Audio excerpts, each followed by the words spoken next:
Cherie Heiberg, and I'm hosting this week's Loremaker's Guide to the Galaxy, a journey with the members of the Lore Team to explore the stories and science behind each system in the Star Citizen universe. Today we're examining the Oberon System. So let me just type it in the search box here. Click. And voila. Kind of a strange system, one of the reasons that I picked it. It was discovered in 2356. It's unclaimed by any government, not even the UEE, even though it's primarily human inhabitants in the system. It's located between 4 jump points, which would seem pretty strategically valuable for some settlement. However, the Neutron Star at the center of the system makes basically any attempts to live there very, very difficult. It makes terraforming next to impossible. It's just not a good time for anybody. However, it is a very good barrier between UEE and Vanduul space. This has recently been unfortunate for the inhabitants of Uriel, which I'll get to in a minute. So let's start with the star here. You may notice that it's extremely tiny compared to some of the other stars we have in the other systems. And the reason for this is that it's a neutron star, which is the smallest, densest star in the known universe. One with a radius of 11 kilometers can have twice the mass of the sun, just like contained like in there, like a little tiny ball. To put that into perspective, the sun's radius is about 600,000 kilometers. So just think a little bit about that. You know, it's pretty amazing. That's why I like neutron stars. They were formed after the collapse of a supernova. They have very strong gravity. They have next to no luminosity. They're very hot. So, judging from that, they have next to no green zone. So you would think that no one lived here, but of course, the first 2 planets are inhabited because we're humans and that's what we do. So the first planet in the system is Oberon 1. The system here used to be a binary star system. And this planet is classified as a super-Earth carbon planet. It used to be the core of the star that once orbited in this binary system with the neutron star here. But the neutron star eventually ate up the entirety of the outer layers of the star, leaving only the core. So we have this really dense ball of carbon, which of course attracted a lot of miners because they believe that there's a big cache of diamonds in the planet, crystallized carbon. Unfortunately for the miners who live there, not much has been found so far. There's a lot of graphite. Graphite's pretty cool, you can make pencils. There's lots of carbon, but only a couple of diamond veins have been discovered, and they have not been very profitable. So it's kind of a sad place to live, but people still believe, somewhere in the planet, they're going to hit the proverbial mother lode.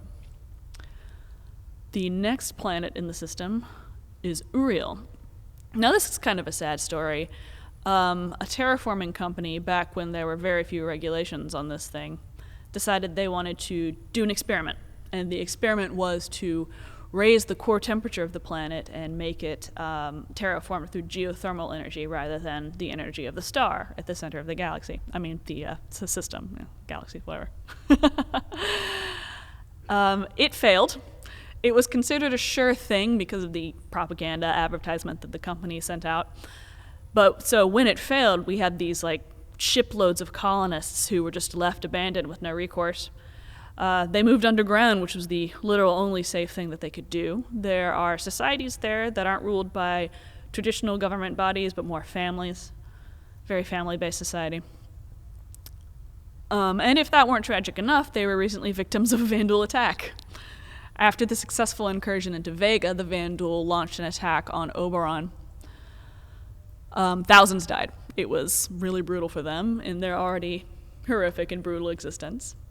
But luckily for them, when the Vanduul wanted to launch a second attack, Admiral Bishop, thanks to the intelligence from Operation Mandrake, was able to repel their next incursion with the 65th Battle Group.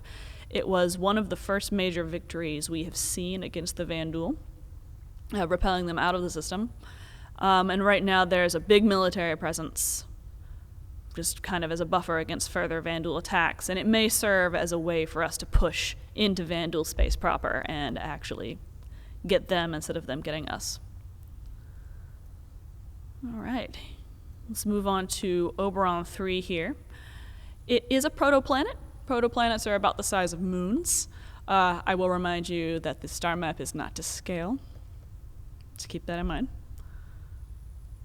Oberon 4 here is another protoplanet. Now, protoplanets are usually misshapen, kind of lumpy.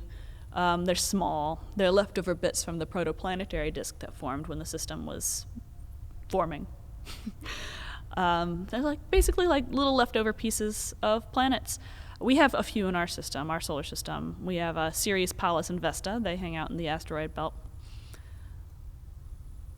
All right. Now let's move on to Oberon 5, if I can find it. There it is. Oberon 5 is what you would call a mesoplanet. This is a term that was developed by Isaac Asimov to describe planets that were small, had cleared their planetary neighborhood, and had achieved the equilibrium necessary to form, a planet shape, like more or less a sphere. Mercury could be considered a mesoplanet, but we still have it classified as a planet because the definition itself is a little murky.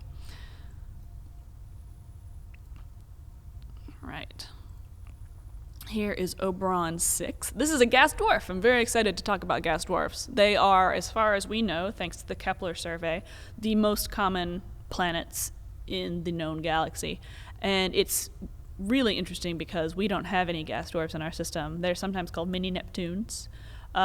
They're about, let me just check my notes to be sure I have this correct, they have a radius between 1.7 and 3.9 that of Earth.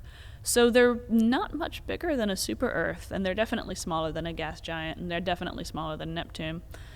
They have rocky cores, gaseous atmosphere, they're low density, and they're all over the place. When we're making planetary systems, I always make sure to push really hard to include gas dwarfs. So, little insider trivia is whenever you see a gas dwarf in a system, chances are I was the one who said, we really need another gas dwarf. They're so common. We need more. More gas dwarfs, everybody. And here we have Oberon 7. It is a classic gas giant, class 4. Its atmosphere is of carbon monoxide, so it's not exactly the most ideal place for refueling anything. It's a great place to go if you like suffocating. Suffocate, get out of your ship. Good times. Good times. So this is the Oberon system. It's unclaimed. It's full of miners, disaffected descendants of people scammed by a terraforming company. Recently home to a series of Vanduul attacks, and now home to a strong military presence. Hopefully, they'll stick around for long enough to ensure that the Vanduul don't come back, but we'll see what happens as the threat continues to unfold. Thanks for watching, everybody.